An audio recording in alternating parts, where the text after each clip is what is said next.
Imagine you're facing a mountain of a problem, something that seems completely stuck. Most of us have been taught that the way through is to find the right answer as fast as possible. But there's a different way to look at it. A way that starts not with an answer, but with a more beautiful question. Think about the way we operate in our daily lives. We're often like drivers on a highway, staring straight ahead, plowing through tasks, and rarely stepping back to ask if we're even on the right road. We value knowing above all else. But for a builder or an innovator, knowing can actually be a trap. When you're an expert, your mind closes. You've labeled the world, filed it away, and stopped noticing the gaps. To innovate, you have to embrace a beginner's mind. You have to be willing to look at the same old things, a dog, a refrigerator, a commute, and ask, why do we do it this way? This process of questioning isn't just random curiosity, it follows a very specific mechanism. It's a three-stage journey: why, what if, and how. It starts with the why. This is the stage where you step back and notice what everyone else is missing. You challenge the assumptions you didn't even know you had. You use tools like the 5 whys to dig past the surface symptoms until you hit the root cause. You are not just complaining, you're looking for the physics of why a situation exists. Once you understand the why, you move into the what-if stage. This is the fun, wide-open part where your brain starts making connections.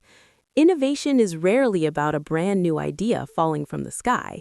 It's about taking 2 ideas from different places and smashing them together.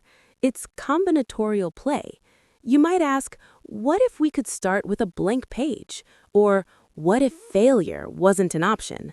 This is where you give your mind the space to dream without the weight of practical constraints like budgets or timelines. Finally, you hit the how. This is the slow and difficult march. It's where you stop thinking and start doing. You don't wait for a polished, perfect plan because overthinking is just another form of stalling. You experiment, you fail, but you make sure you are failing differently each time. You share your idea with others, not just for feedback, but to put yourself on the hook, so you're forced to follow through. In the business world, this is a survival skill. Today, knowledge is a commodity. You can look up anything on a phone. The real value is in what you can do with that knowledge in pursuit of a query. Great companies aren't just collections of answers. They're built around a central mission question.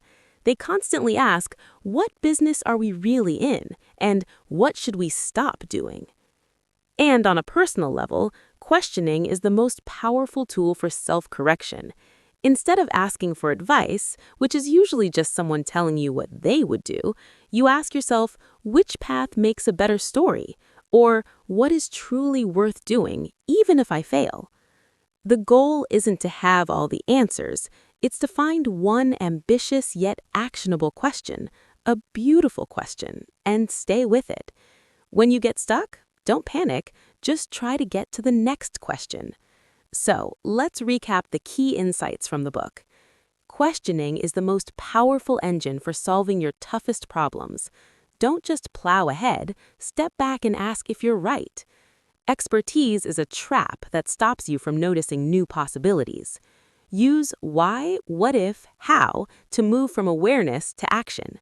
Innovation is just smashing 2 unrelated ideas together to see what happens. Knowledge is a commodity. The value is in the questions you ask. Failing differently is the only way to actually learn from a mistake. Ask, what should we stop doing to find your real strategy? Use how might we to build confidence and teamwork in groups. Find a quiet tortoise enclosure so you can think without interruptions.